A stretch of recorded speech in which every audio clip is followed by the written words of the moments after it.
Hey, good people. It is Takeover Tuesday with your favorite team right here on CTN Media, where we're changing the narrative and we're doing it with you. Go ahead, share this out on your network right now. Let's create this engagement community for the culture. It's time to get busy on our 7 generational talk. Go ahead, share it out, and go on over to YouTube, subscribe, like, share, and make sure you super chat us up. Keep on supporting independent Black media. We appreciate you. Remember, we do it for the culture. Welcome to season 3, episode 7.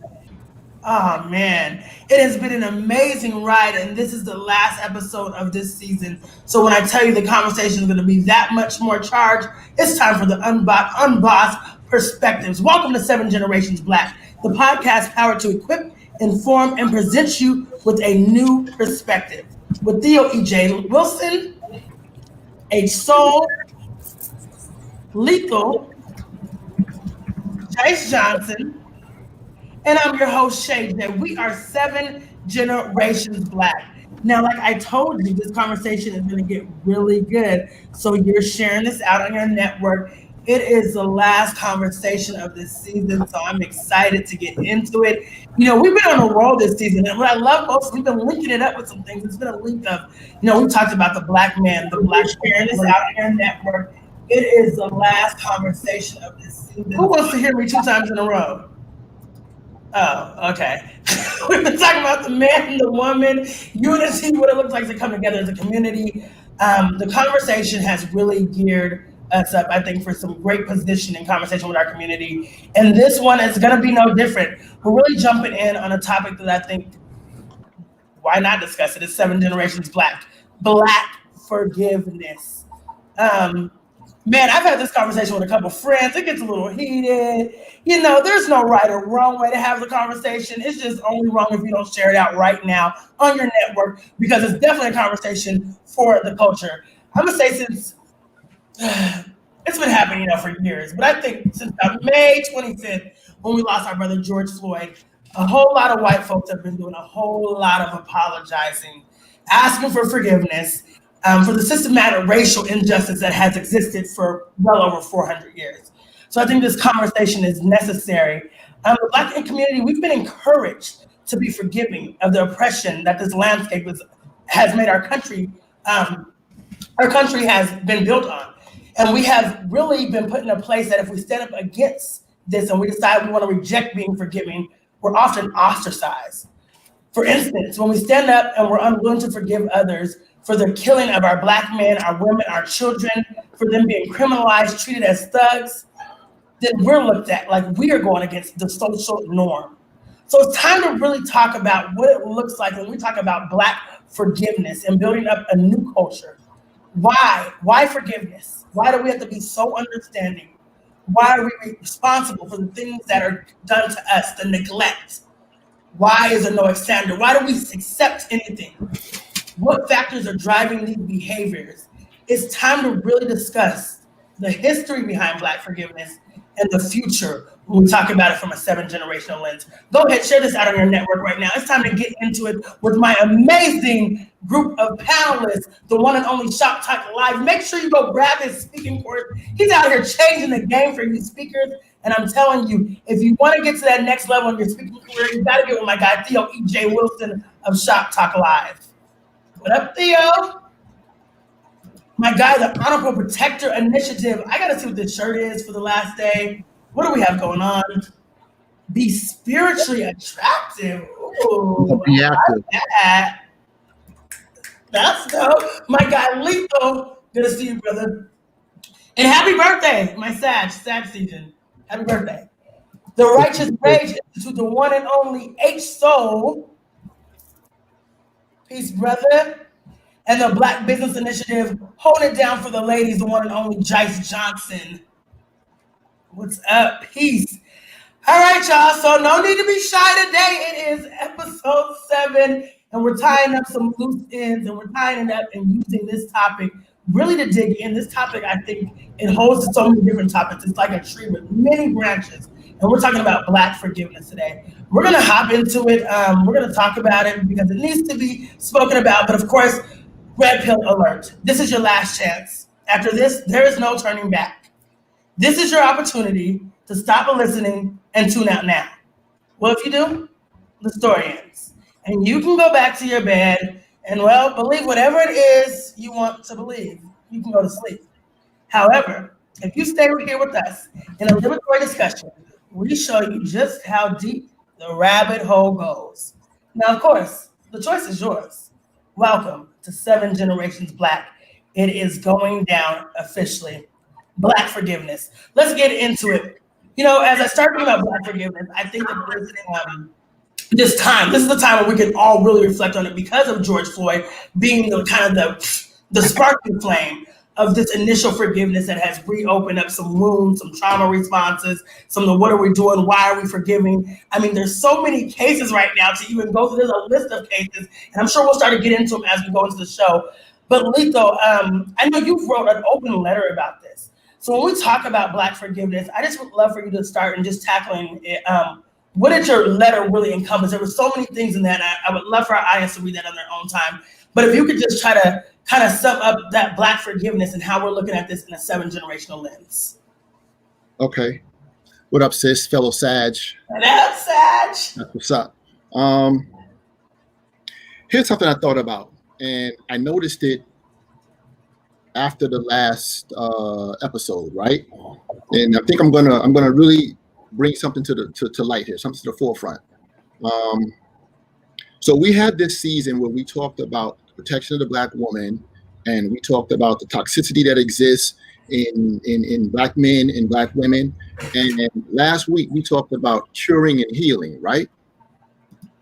And we talked about a way forward in doing that. So I went back and I watched last week's episode twice. And here's what I noted. We never mentioned and talked about forgiveness in curing and healing ourselves, right? Neither any of us on the panel nor anyone who participates via the chat rooms, right? I went back and so I said to myself, man, how could we have forgotten forgiveness? Wow. When we are always so forgiving of others as a culture who do certain things to us. And then I said, how could we on this panel forget the component of forgiveness when we are a part of a culture that is encouraged to forgive others? Do we not understand the value and the importance of forgiving ourselves and forgiving our own people? And I asked myself, and I watched our episode last week twice. I had to watch it twice because I wanted to be certain before I spoke, before I said anything, before I pointed out what I think we overlooked. And I got to asking myself, damn, what's up? How is it that as a culture, we can be so forgiving of others who rob from us culturally, right? Cultural appropriation. Look at the damn Kardashians with the Bantu knots, right? They steal our style of dress. You know, they've appropriated the culture of hip hop. As far as I'm concerned, the hip hop that I grew up with is dead. But yet we forgive them, and we're listening to, I don't know, what's the dude and whatnot. They got the tattoo on his face. There's a Dorito or Sprite commercial. Some white boy. I don't know his name. You know what I'm saying? He got some wacky ass name. You know what I'm saying? And we just allow these people, and we just forgive and forgive and forgive and forgive. So when I wrote this letter that you're talking about, Sister Shay, it was basically at the request of what's her name, Jice? The sister? Topaz. Yeah, sorry, Topaz. It was at her request, right? So they had that Protect the Black Woman sort of rally and march here. And she asked me would I speak, but I wasn't available.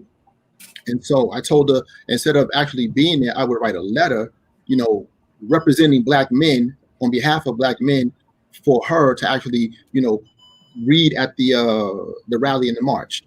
And it was just basically saying, hey, you know, sisters, don't give up on us. You know, don't give up on us as your men. Don't give up on us as your culture. You know, you deserve our protection. You're entitled to our protection. We're going to protect you. And it was just basically, asking for forgiveness for our oversight. Yeah. You understand what I'm saying? And it was acknowledging that, we haven't always been upstanding, right? And forthright and forthcoming. And so, Topaz, she provided some feedback and said it was a powerful message. You know what I'm saying? It was well received, and I'm happy for that. You know what I mean? Because I give you an example of the lack of Black forgiveness, while there is an existence of Black forgiveness, right? How many times have any of us said to ourselves, we're not going to deal with another Black business because they fell short in some way, shape, form, or fashion, right? And providing us a service. How many times have we said to ourselves, to our family members, to our friends, and just in general, this is why I don't mess with Black businesses. Yeah. But at the same time, we can go repeatedly to a shop owned by, I don't know, a Korean, where they follow you around in the shop. They don't trust you. They give you poor service. They act like, you have no choice but to come to them. They treat us bad. And yet we continue to keep going to them. Yeah. I mean, do we not understand the value of forgiving ourselves first before we forgive others? I don't know. And I'm glad we're having this conversation because, like I said, when I realized that the component of forgiveness was left out of the cure and the healing that we as a community need, I said, damn. And we're supposed to be enlightened. Right. Man, I hope y'all are sharing this out on your network because what Lethal just did is he brought this all full circle, and we're here to be a shift in our generation. We're here to really do more than just have this conversation amongst each other, but really to shift some mindsets and some standards in our thing. And I think a big part of it is actually at the root of forgiveness.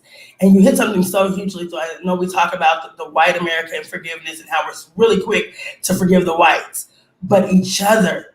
Like really just being like it's never, and sometimes it is something that it really hits you and it stung you, but it can be something as simple as they got your order wrong. You're never going back, and the white people have done it over and over and over again.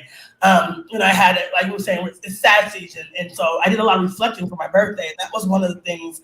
And dealing, I've been doing the show marrying Shay J, and in dealing with some of these men, really getting serious in the conversation piece of saying like. We're both have traumas and we're both triggered from different things. And how can I be so easy to move on to the next without being able to kind of peel back some layers and have some real candid conversation with you when I'm talking about I want to move and shift generations. Like it starts right here in the personal relationships and how I develop. It doesn't mean I have to stay with this person, but how do I develop a relationship and say, hey, that's trauma, or that's a trigger. You should work through that, or I'm working through this. Like, how do we develop these things so that we can start to grow out these generations of love and wealth and healed people? Because so many times we see something in each other and it's usually a reflection of something from the other person, and we're like, oh no, I'm good, never going back. She can't never do my hair again. I'm never gonna support them again.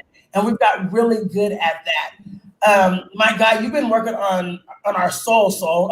You've been working on our soul. Get it? That was good. How do we really get to this space? Because I think it's a space of healing. And Black people have been hurt, and we know that. We've been hurt for years, whether it's by our people or the outside. How do we try to find this space of real Black forgiveness and what this looks like? Well, even before I would even get to Black forgiveness, right? So first of all, I would say I don't think that Black people have forgiven white people. I think that what we see or look at as thinking is forgiveness is not forgiveness. It's more of a survival technique in the face of.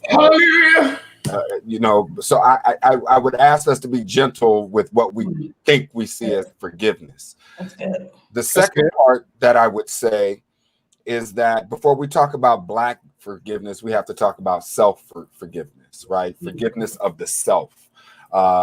And that, is a piece that our sister, Dr. Joyce DeGree, talks about in post-traumatic slave syndrome very accurately, is insofar as the healing process that is necessary in order to move through trauma and then move into a place of healing and in a place of forgiveness. And the truth of the matter is Black people judge themselves really, really, really fucking hard. Yeah. And so what may sit, and I think you hit the nail on the head, Sister Shay J, what looks like impatience or intolerance with a Black store or a Black business is really just a patience and intolerance with Black self, right? And so it's just reflected in that behavior. And so Black forgiveness starts, it starts at home, and there's a process that we have to go through. Unfortunately, here's the key component. I know somebody's going to put it in the chat room before we get done. We live in a Christian society.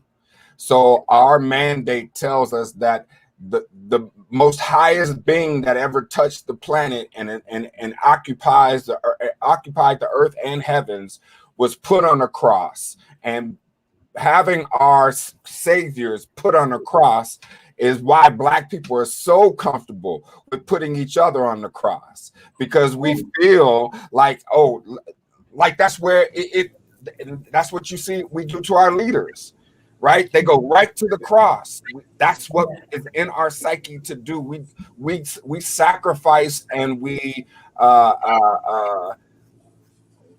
nailed to the cross all of our heroes. And so until we stop nailing ourselves to the cross, we'll nail our leader to the cross. And as Jice accurately talks about, if we keep nailing our leaders to the cross, then we ain't got nobody to complain when we seem like a rudderless ship going around and around and around and around. And so healing of self is really where it begins in that process. I disagree with you on the first thing that you said. So in terms of it's not real forgiveness, I think that I don't think that if it's not real forgiveness, I don't think that most of us recognize it as not being real forgiveness. I agree that it's coerced and it's forced, but if it's coerced and it's forced, then it's not real. That's the point that I'm making.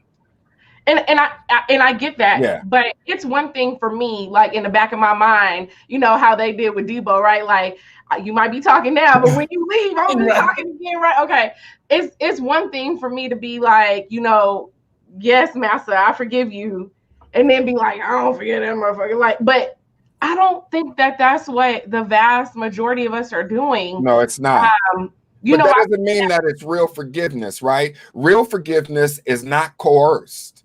Mm-hmm. Right? And many of us need to learn this in our personal relationships too. Real forgiveness is not coerced. And so what I mean by it's a feigned forgiveness is that it's not sincere, which means it won't withhold, right? It's only as good as the situation will dictate. But let the lights go out.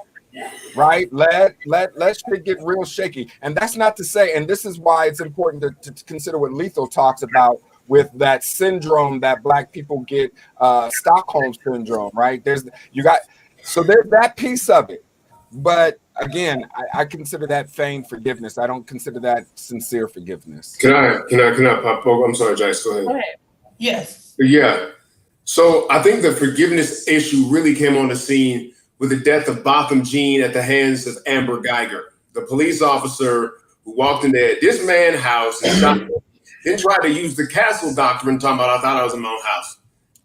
Well, then you can think you're in your own house anywhere. You could be like, I'm in Walmart, shot a nigga, thought it was my house. You know what I'm saying? Right. So it's like, so Botham Jean's younger brother, he was only 18 years old, from a very Christian family. Botham Jean was a church boy, holla back church boy, you feel me? So they raised in that tradition where Christ tests you with trials, and in order to overcome that trial, you must turn the other cheek in a sense. However, context is everything, folks. Context is everything. And this is where I agree with Soul. What I feel is that forgiveness isn't real if the power dynamic is lopsided. You see what I'm saying? The power dynamic is lopsided here. And forgiveness is your only option when you can't retaliate. You see what I'm saying? When you can't exact punishment. When Black women say, I don't feel protected by Black men, what they're saying is, I don't feel avenged by Black men. I don't feel that being harmed will elicit consequences from Black men to those who had harmed me, right? And the same thing is we're in a situation where we cannot necessarily avenge ourselves.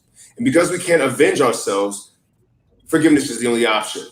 And so what it is it's a sad situation, because there is a spiritual reality forgiveness. There is a piece of forgiveness that is like unburdening your own heart. People in the spiritual realm have said non-forgiveness is like drinking poison and expecting the other person to die, right? Then there's the forgiveness that is enabling. And when it's an enabling forgiveness, when the person does not learn their lesson, when they completely ignore what the universe and God and their mama is trying to tell them, then forgiveness is actually detrimental to both parties. It's detrimental to the assailant, and it's detrimental to the one who is assailed, because what it means is that boundaries are not established. And everything that we're trying to do in our journey with Black self-love is trying to figure out how to love ourselves within our communities and how to establish proper boundaries outside of our community. That is our balance that we're trying to ride. And if we can figure that part out, then we're going to get to 7 generations just fine. But we have to figure out where those boundaries are and where lightening our burdens are. And that's where I think forgiveness is a very intense conversation, but we have to look at power dynamics. So let's go back. Hold on, Jay. Let's go back to the very first episode and the second episode of this season, the elections. Okay. You see what I'm saying? We overwhelmingly put somebody in office from a party whom we know, not think, feel, or believe, is documented in history as fact because it's occurred, right? We know that this party that we continue to give our allegiance to, that we continue to beg, not demand, right? For support, for help, as if we are helpless. You understand what I'm saying? We stick with them, and we stuck with them for what now? How long? I'm 50, at least about 60 years. About 56 years. 60, you know what I'm saying? Yeah. I'm sorry, but I disagree that there is some coercion occurring. It's a lack of willingness. Hold on. I think it's more of a lack of a willingness to sacrifice and come together as a people, standing up for our rights. You see what I'm saying? We've gotten comfortable. We've gotten fat, dumb, and lazy. You understand what I'm saying? And it's easier for me as a Black man, right, to dislike and not forgive either one of y'all who are my panel members, anyone else who looks like me, than it is to not forgive someone who isn't from my culture. That's the easy route. You understand what I'm saying? I got you. I'm more inclined to agree with Letho on this, because even though I do understand, so I wholeheartedly agree with the power dynamic, which is why I could almost like understand the coercion of it, because it is to a great extent coerced, but there's also, I think it's also in this expectation that we consistently give into in order to do what I'm not sure, because I think it goes like Botham Jeans, that situation was visually hard to look at. I was like, absolutely. What is happening right now? Yeah. But can I give you a hug? Right. I was like, wait, what? I mean, cringy as shit. I was like, he is so traumatized. There's something there, right? It's trauma. Been, continuously conditioned in us, right? So to a certain extent, it is coerced, but it's historically coerced, and I think that's the part that we have to address, because now there's no gun to your head, there's no whip to your back, there's no lynching, right? Talk about it, so no, I mean physical harm. This is not an issue of we got more Black people in prison right now than we had during slavery. But hold on. So take what happened with the church massacre, right?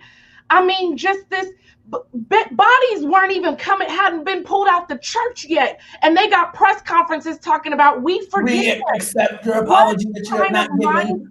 I'm gonna tell you what type of mindset it is. That's a survival mindset, because name me a black army that those black churches would have gone to in order to exact retribution to Theo's point. No, and I understand that, but there has to be something that says. There's an African proverb that's me. I'm talking about me, right? We know if you take my baby, fuck a forgiveness. Y'all just gonna take me down because I'm gonna come after you. Yeah, but you got 2 more.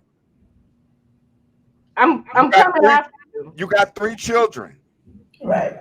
So if somebody takes 1 baby, you're gonna sacrifice yourself for the 2. Come on now. So this is the point that I'm making. Okay. There's an African proverb that says, "The hand that you cannot bite, you kiss." And this is the point with that. Black people are not in no position not to and to Lethal's point of us being fat, dumb, and lazy, I wouldn't necessarily make that critique, but I would say we are not in a military position to take out the United States government. And damn sure no church on the corner of Wash Bosh and Sticks ain't got what's necessary to go up against what would come down that street. Let a cop, let a 2 cop, let a 3 cop take a shot at. There's no organization around but that. Where is even enough and even enough backbone just to tell a reporter, get the fuck out my face, they just killed my so-and-so. Like, where is even enough of that, right? Like, before you even get to I can tell you where, but and any of that, where is enough to say no, I don't forgive, or where is even enough to say, how about I'm not prepared to answer that question right now, or where is enough to say, get out of my face? We don't have enough of that. We can't just stand up in our strength in that. Well, let me answer that question. Where did it go? It's in the indoctrination. That's where it went. Centuries of it. And so what you have here is first of all, let's look at the situation. Who has been thrust into the media spotlight nationally and figured and made the right move every time, right? Like literally, you are grieving, you're fucked up, you're afraid, there's cameras in your face. And last week, you were just an ordinary person in society, right? You're already literally dealing with the fear of the mob is in your face right now. And unfortunately, that puts you in fight or flight mode. And more often, our mode is flight. Fight has to be practiced. Flight is actually natural. Fight is actually something that you have to train into yourself, especially under these conditions. So that is not enforced with me. I don't know if I agree with that. I'm sharing this out on your network right now. Let me just finish this point. This point. We're not going to act like the threat against Black bodies is only in our heads. That's what we're not going to do.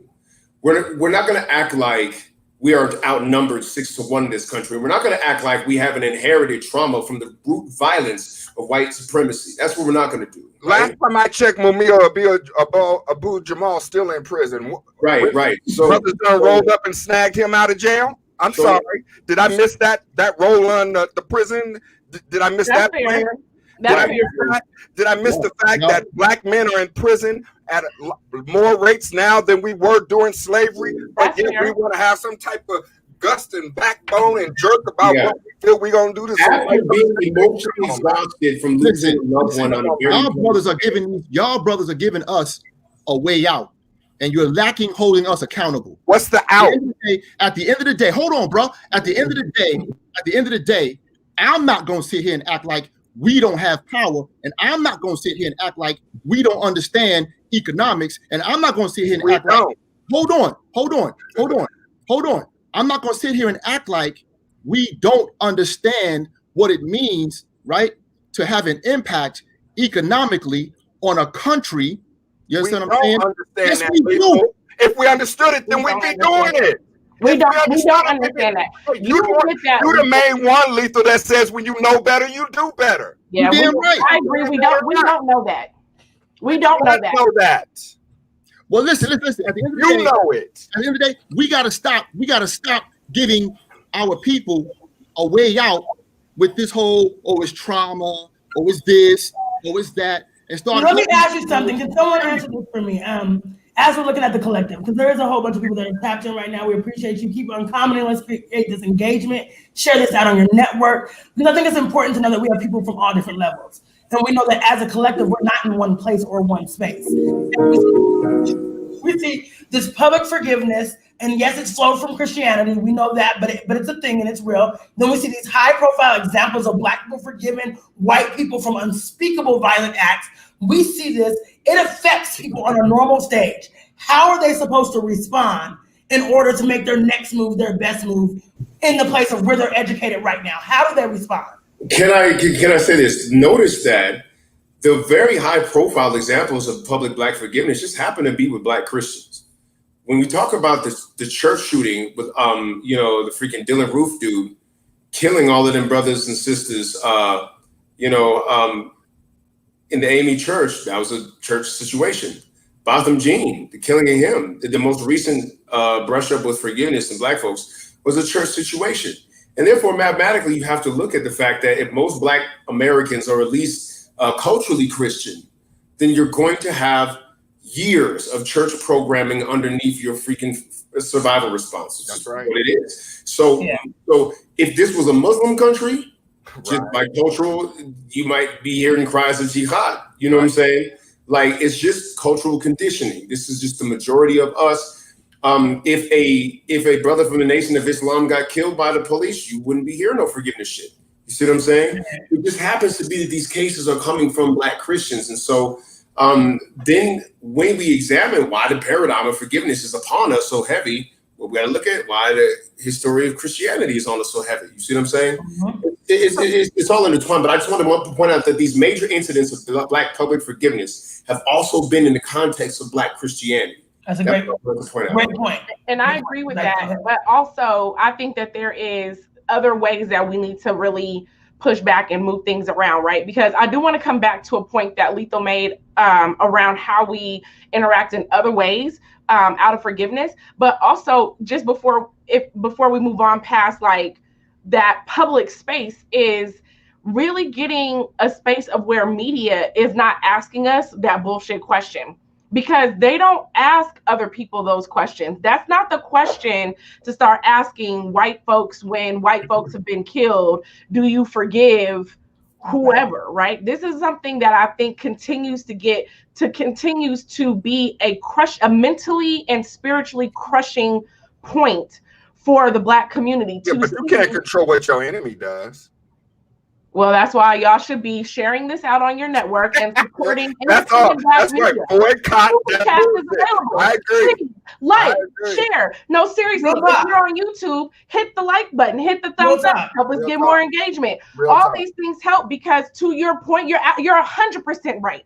To your point, we have to have more Black media that is involved and that gets bigger platforms and that gets on the bigger stage. And that's not a lot of the bullshit. I'm not going to talk about other Black media that can be out there, but to say that there needs to be Black media that is having tougher conversations, that does have the opportunity to interview and get with people and find out real media and real news and what's happening, and give it a voice and a narrative that isn't what our enemy gives us. You're 100% right. I digress on that point. You know what I think is very interesting that just happened in this conversation is that we were supposed to be talking about forgiveness, and then we ended up saying Black folks is fat, dumb, and lazy. At the same time, I don't agree with that. At the same time, mind you, we said that they know better, right? So within us, and this is a real conversation, and I love the fact that everybody's transparent and we're comfortable with each other enough to share even what the fuck we're saying, even when we're all killed. But this is the healing that needs to happen. This conversation is indicative, because when you even articulate that, you're not saying anything about your people that you're not saying about yourself. And again, we have to understand that until we are in a reflective mode, right, where we can say and not be. I hear anger at Black people by some of the Black people that are on this panel. I hear that there's anger towards, I do get angry. Absolutely. I know. get angry with our people when I watch that subservient type of behavior that doesn't hold themselves in enough respect to not, let's just be very clear. If it wasn't for that same self-servant behavior, you wouldn't be on this panel right now in order to have that conversation. Let's be very clear. It's a survival technique. It got us here where we are. Our same stepping fetching ancestors knew that they had to eat some crow so that their grandbabies can live to the day where they can hold an axe. So and let's face this fact, and let's face this fact. Let's face it, okay? In order to understand the true violence that was put upon our bodies, then you have room to understand what the fuck these choices were, man. I think I said this in a previous episode. You couldn't enslave all races of mankind. The Indians would just stone face you. You couldn't enslave them like that, and they would starve themselves, right? The Arabs would strap a bomb to themselves, but you're not going to do that shit, right? Black people, Africans, were ruthless survivors. We cling to life. You know what I'm saying? And it is part of our resilience, but it comes at a price. It comes at a price. And the price is that you now become beggars in the kingdom of life. You see what I'm saying? A cockroach is a survivor. It's not quite a lion, right? We are living the fate that many would say is the fate worse than death. There were many. No. But we have, some roach ass niggas. Don't even lie. Right. Black people, I hope you forgive us after this episode. I hope you forgive us. But the fact is that we have that ability to scavenge, scrape, and survive. We call it hustling now. You feel me? Like we can spin it and make it glossy. You feel me? Like we can make it drip. But the bottom line is that our ancestors did have to face the fact that there was going to be a level of subservience for survival. Now, to what degree is the question? What did we have to inherit and do we owe it to them now that we have survived, to stand up on our own too and say, thank you, I got it from here, and then pull the sword out? And I think that it's all about timing. It's all about literally weighing your options and picking your battles. But they had to pick their battles, and really, in order to live, they couldn't do all of them. And so part of that is the forgiveness. We have to understand that is upon all of us unconsciously. It just is. Now, motherfuckers be like, nah. And we appreciate it. That's why we appreciate niggas that be like, nah. That's why, because there's been so much that it was like, all right, you know what I'm saying? Right. So now that we have that spirit, we survived. I think that we owe it to them to examine the path of, nah, fuck that shit. You see what I'm saying? Right. So much forgiveness is going on that now people are more like, I want to hear somebody say, nah, fuck that shit. You know what I'm saying? Nah, fuck that shit. Yeah. But just understand what you're saying. Nah, fuck that shit in the face of. Yeah, there's somebody in the text place that says the price you also pay is the respect as a human being amongst other people. And this is what I will say to that. We don't owe not a near. Let me say this one more time.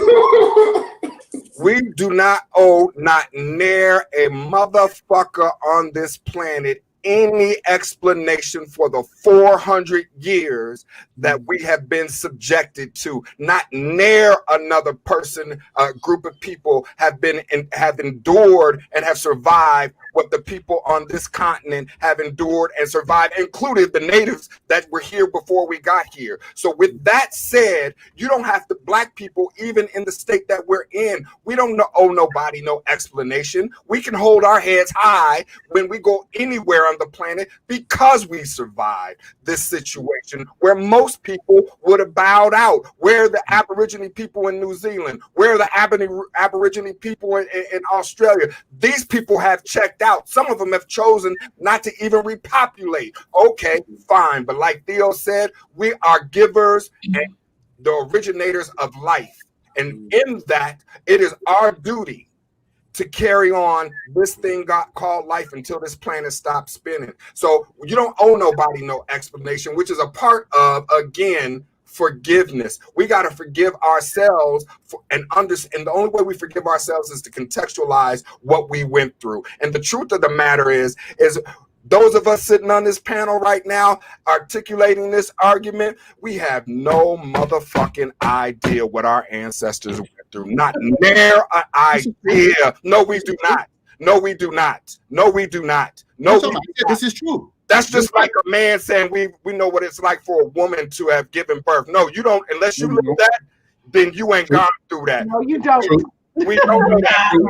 So let's give our ancestors, some grace in that, and let's give the people who are so stuck in their fear and their trauma some opportunities to move out of it and create a movement of healing, and then see what a free Black person chooses to do, and if they buck up. But see, my problem with saying that is it sounds like there hasn't been opportunity.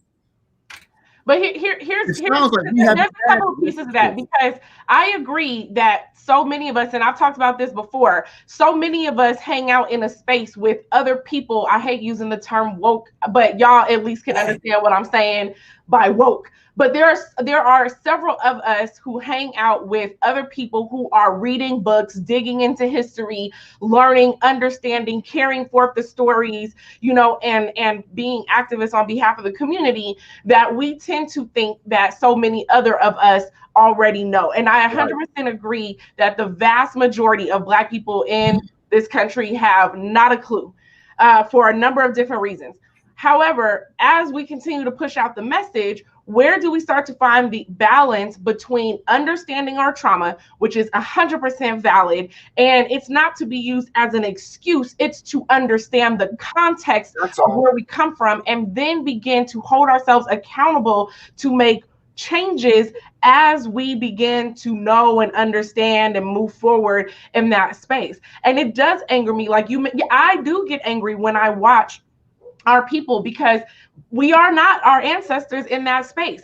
I have not endured that type of physical or even mental violence that has been, that was enacted on our ancestors, which is why I can look somebody in the face and be like, nah. Not gonna happen. But also in that same space, I think that it is indicative and reflective of what we also discussed, which was the internalized racism, because again, this is something that we also see with each other. So to your point where you started out in the beginning, Lethal, was, there are other places that we see this besides the big, public displays of Black forgiveness in ways that it should not be. There are the other side of things where, you mentioned Black business, right? And we see our families fall apart, and we see, friendships that topple over, and all these things where we not only can we not forgive for ourselves internally and begin to reckon with, understanding our imperfections as people, understanding the toxicity, understanding the trauma and things of that sort, but then also inside of community, inside of family, and with each other, it becomes either very aggressive or very passive aggressive, where people just stop dealing with each other, and people just don't, they never come to a place or a space of healing. And I have my own issues with that. I'll be the first to, acknowledge my own issues in that space, because oftentimes I feel like we talk about forgiveness is for the person, right? But whose job is it to start the healing process? If you are a person who's been wronged by someone, whose job is it to start that process? If you are somebody who has wronged someone and you know it, whose responsibility is it to start that process? What if you don't know it? What if you're that deep in your trauma that you feel like you right and they feel like they right and nobody knows, and we don't have an elder, a council, none of that, a system? We have none of that in our community to help facilitate the process of healing. So we got people with these different versions and different ways that they see things, and everybody just does what they do and continue to hurt. And then we end up in this perpetual trauma of hurting each other and continuing to perpetuate that narrative about Black people. Like, all those things continue to surface because of what we see inside of ourselves and what we see inside of each other that is unchecked and unhealed. That's good. How do we get to a collective? What I love hearing is that there's so many places that we can look at this from. There's so many angles. And I think that, just being honest, we know that there are different people in different spaces mentally. What did you get? I mean, we holding up incense and candles and shit. I think I get mine too. Let me get my stone so I can feel little something from a stone. Can we all just start pulling How out? do we create this code though? No, That over here. We just make that a thing. Black magic, goddammit. Black magic. Black magic. No, we're really doing some black magic right now. No, for us to get our community on a level of code, we talked so much this season about being on code, creating leaders, finding that space where Black people can thrive. Like we really have talked about this. This show has went through so many things of really building a collective. I think one thing that I've heard more than ever is that we just don't have a space where we are a true collective, where we really identify with some of the same things of how we're going to heal, when we're going to start healing, is this healing, how do I do this? But one thing I think that we're all in agreement as is that we know that forgiveness and the fake apologies and all those things are not enough. I think that everybody knows that and is aware of that on some level. I think what people need to understand now, how do we not make this the norm? And how do we make sure that we don't keep perpetuating white supremacy? How do we make sure that we don't keep making that a part of the structure? And how do we get out of these structures to get into where we're not just surviving and using surviving techniques, but we're building a collective to do more than just survive? And if they say like our collective power is being a collective is our superpower, well, they're damn sure making sure that we stay separated. How do we switch this narrative and get to a place where this really is moving for the good of our people? Go ahead, Theo. I said this in my videos. It's time for us to be way more Martin Luther King with each other and Malcolm X with the other. We got the dynamic flip. And so what ends up happening is we be Malcolm as shit to each other. You know what I'm saying? You know what I'm saying? Like I said in the Fugees, cats ain't got no problem scratching up the cats. It's the dogs that got a problem with. You know what I'm saying? Like we out here, and so we have to acknowledge our rage, right? We have to acknowledge our anger. It's there. And I challenge white people at the schools that I speak at. So if you went through what we went through, you would be forgiving. You've gone through a fraction of what we've been through and you went to total war. You see what I'm saying? Like Britain taxed y'all too high on some tea. That was it. You know what I'm saying? Like, you feel me? So white people know that they've gone to total war for a fraction of what we've gone through as a people. So therefore, it's imperative of us to have space for our negative emotions and understand that I've been conditioned to point it at soul. I've been conditioned to point it at lethal. I've been conditioned to point it at my reflection. You feel me? Because the niggas is closer. They're easier.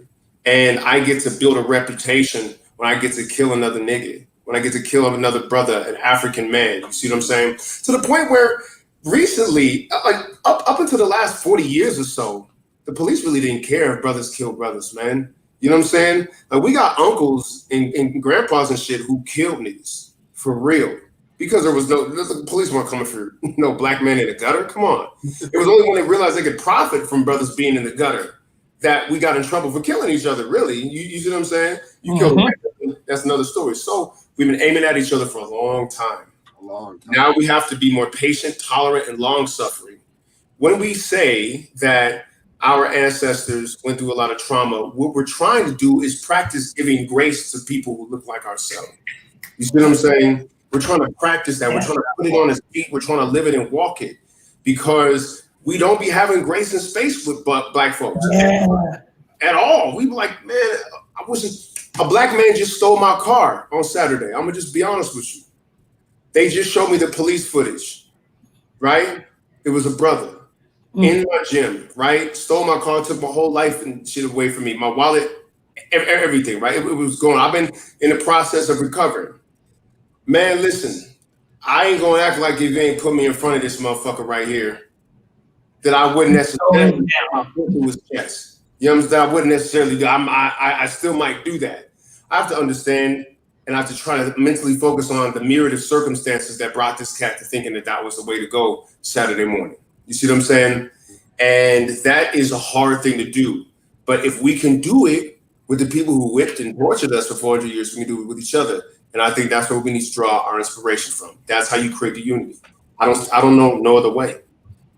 Yeah. I think it's easy to see it in that space. You know, I remember growing up with my brother and being threatened, to have us tied together. Y'all see when they put the two kids together in one shirt, like, y'all gonna learn how to get along today, right? Right. But it's an interesting dynamic about how people and sometimes I think that we see things as Black issues, and then trying to make it, for me, I do try to make it determine, like, is this a Black issue or is this a people issue? Even though I feel like people issues affect Black people more. But also, I think it's easy at times. You walk past somebody on the street, you say, excuse me, you bump right into your sibling and look at them like, and wait, you should have got out of my way, right? And it's this space of where at times we are so we make so much space for people who we don't know, and it's like it almost feels like we take that space from those of us who are closest to us in order to give. It's like you only have but so much in a day, and where do you put it? And oftentimes it's with other people, right? And it's managing the way other people see us, and it's managing the way other people interact with us, or the way that we feel like it changes our perception in the eyes of others. And we're not as concerned about how my brother sees me, or my brothers over here see me, or my sister down there sees me, and I think that if we can begin to, I don't want to say like we have to care about what others think, not necessarily to that extent. But when we talk about building community, there is a space where you care about what others think. There is a space where your actions affect the whole, and how and helps you make decisions that can, better the whole. So then it does matter to me more so about what my family here thinks, more so than, what somebody out there thinks of me. And I think if we can learn to see that in a way that can protect and isolate, not isolate us, but protect and insulate us, we can see that as being a strength to build each other up instead of tear each other down. Man, this is beautiful, because this is what it looks like to really, I think, growth. I think a lot of what I'm hearing too is like we have to unlearn in order to learn. And a lot of these things have really been placed inside us, whether we know it. There's a lot of things that you do, and I think people can really relate to that conversation just on the level of, if you're just now tuning in, and maybe some of this other stuff is on a level where you're like, I don't care about slavery, I don't care about this, but you can care about the person in your house that you don't love on, but then you go right outside and love on somebody that really could care less about what's going on. I think we really have to find a space for grace for people that look like us and feel like that. And what Soul said earlier, it really starts with self. It starts in a space of self. When you really start working on yourself and healing things, there's a lot of things that now I can sit with that other people do, because I know it's not a reflection of me, but it's where they're at. And when you're able to do that, you can handle things a lot differently. You speak differently. When you start growing your own business, you can be a little bit more forgiving when someone doesn't call you back for hours. You get something a little bit more, When you had an investment, you thought it was going to go somewhere and it didn't, you become a little bit more forgiving when somebody gives you something. You're like, hey, it didn't work out how you said it did. I think we need to really start getting deeper with ourselves and knowing some of the roles that we've played in this assignment called life. Because there's a lot to dig into, and there's a lot for us to really bless our 7 generations Black. It's time for a mindset moment, y'all. We're going to go into this mindset moment. There's been so many gems and jewels dropped. I think this conversation can go on for a long time, because this is a space where culturally we have been damaged, and collectively it's going to take a lot of work. We're not going to be healed in one day, because it didn't happen in one day. So a mindset moment, how do we really create the 7 generations of Black excellence? And we look at it through Black forgiveness. What does that look like? I'm gonna have you start us off, H Soul. Yeah, so I think it really comes down to detoxifying. As an individual, we have to detoxify. And I think the parts where we talk about where we get frustrated with others, right? That's a very real response, right? Because we love us. When you love it like your child, you love your child. You want to see your child excel. You want to see your child do well. And when they're not living up to their potential, we become frustrated. The challenge with us here is that the strings of white supremacy aren't just sitting over the person's heads that we see walking around, but they're there. They're implanted in the mind and the spirit and the souls of our people. And as a collective, we have to detoxify. And so until we detoxify as a collective, then the conversation about holding people responsible is moot, because we're talking about most of all people who are zombies, people who are functioning off of a base survival plantation mentality. So I would encourage, if you want to see Black people do better, Get Dr. Degree's book, Joy Degree's book, Post-Traumatic Slave Syndrome. That's why she does call it post-traumatic. It's happened already, but the shit is still here. And go through the process that's necessary of healing self so that we can heal the next one, and so on and so on and so on. I love it, man. We got it. We got it in us, y'all. My girl, Joyce Johnson, sum it up for us. 7 generational lens, Black forgiveness, what it looks like to really cure our culture. I like that you said that, H, about, why we get frustrated. You're right. Y'all know how much I love our people. I love Blackness. I think it is so dope. And so that is where the frustration comes from. It comes from, it hurts sometimes to watch the way that we treat each other and the way that we are treated often by society. So I appreciate your acknowledgement of where that frustration comes from. For me, I would say it's grace. How do we provide grace?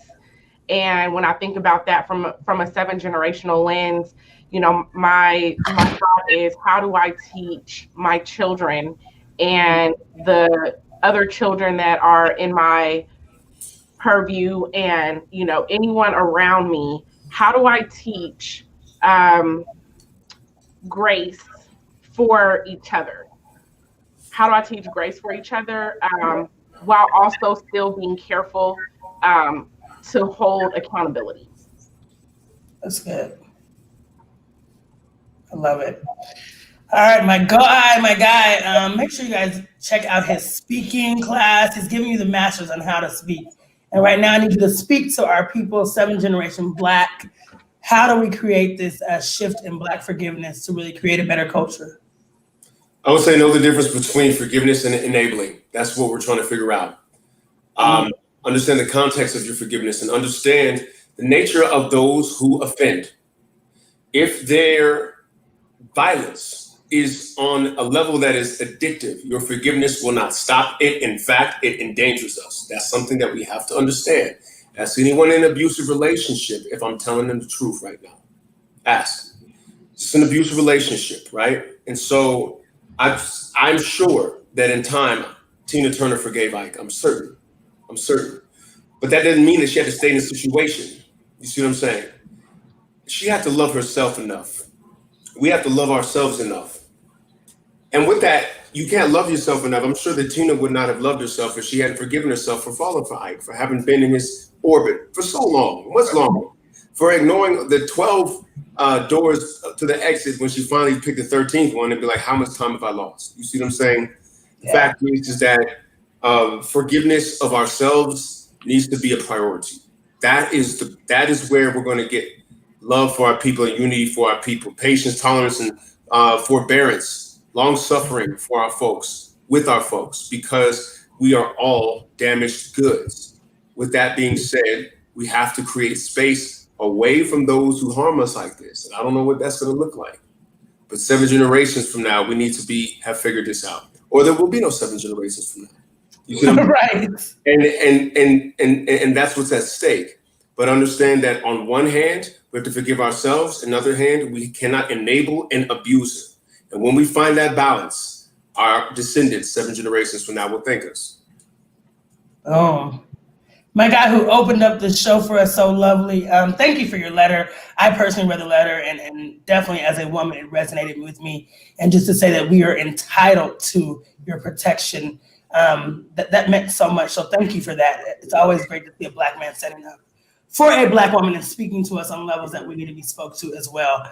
How do we look at this from a 7 generational lens as we prepare our community in Black forgiveness to shift this culture to the next level? You're welcome, first and foremost. All my sisters, you're welcome. Don't give up on us. Times is tough, times is rough, but there are those of us out there who are still fighting. Had a real world situation the other day where a young brother, and this is me practicing grace, right? Young brother, high as I don't know what. You can smell it on him a mile away. We were in the gas station, right? And he didn't have any money. He needed gas money. And so I'm standing on one pump, and he's in line with another pump, and there's a white man in front of him. And he went to the white man first, asked the white man for some spare change, right? So then, you know, as he was walking by me, he asked me the same question. And I pulled the brother up to the front of my truck, you know, and I went in and I pulled out a dub. That's a 20 spot. You know what I'm saying? And I told him, I said, hey, man, don't go to that white man before you come to me if I'm standing here, bro. Wow. You understand what I'm saying? That's beautiful. Don't give up on us. You know what I'm saying? I know that you have trauma that H speaks to, and Theo points out, rightly so, right? And I know that we have let you down, right? Those of us in the older generation, right? Because I'm 50 now. I'm an OG. Right? But I told him, don't give up. You see what I'm saying? And when you see your people standing around and you're in need of help, come to us first. You understand what I'm saying? I did that, and I gave him a 20 spot. You know what I mean? Here's what I want to say. And y'all have heard me say this before, and people out there who know me know that I live by a very strict, regimented code. You understand what I'm saying? We are descended from a people responsible for humanity. And whether it was by design of the powers that be, we are where we are right now, right? It's like we've fallen from grace, and we need to stand up. And we need to recognize and realize that, as Theo said, if we do not make the change that we need to make and start that change today, there's not going to be 7 generations of us in the future. It just won't happen. We will be wiped out. We will be annihilated, right? I once heard a leader of the Native community speaking with Farrakhan. His elder said that there's only about 8% of them left. That means 92% have been wiped out. I will be damned if I'm going to sit by and allow my people to be whittled down to 8% of our natural population. I'm sorry, I just can't see that happening, right? Malcolm didn't have everybody, but he had enough. Martin didn't have everybody, but he had enough. Martin didn't have everybody, but he had enough. Dr. Huey P. Newton didn't have everybody, but he had enough. And that's all we need. We just need enough. You understand what I'm saying, people? And I want to end it with this, right? These are some wisdom about, remember I told y'all, the wisdom of our ancestors still resides in our DNA, right? The best way to fight against an alien culture that is inherently wrong and innately oppressive is to embrace the guiding principles of your own culture. Here's the kicker. Because if you don't fight for what you love, there is no sense in crying for it when it is lost. And I need our people to walk away and understand that when your children are taken from you, don't cry if you didn't fight. When your grandchildren are taken from you, don't cry if you didn't fight for them. And it goes on and on and on, 7 generations, 8 generations, 9 generations down the line. If you're not fighting for them today, then when there is no future for them tomorrow, don't cry. I love it. Man, this has been an amazing ride, and I hope you guys share this out with someone in the community, because it doesn't stop here. We have more coming for you, but there's so much to reflect on. I love that Lethal went back and he watched some episodes. I'm telling you guys, go back, catch some episodes, because the only way you're going to catch, our community's going to catch up is if we get on code and get on it as a collective. There's nothing more classy and more powerful than showing forgiveness and grace to someone that looks like you. Community, we have to come together. Forgiveness is not going to change the past, but it's absolutely going to enlarge the future. We are all currently under construction. So have some grace for your brother, your sister, while we're giving it to the rest of the people out there. Let's make sure we keep taking care of our own, because nobody's coming to save us. We have to do this together. We appreciate you for rocking with us, 7 Generations Black. It has been a blast. We hope you have an amazing rest of your year. We will be back with more of mindset shifts, mindset moments, and more community conversation. This is just the beginning. Remember, it's time for new perspectives. Let's clear our lens and let's get clear about where we're going as a collective. Peace and love, family. Until next time, hustle hard for your 7 Generations Black. We love you.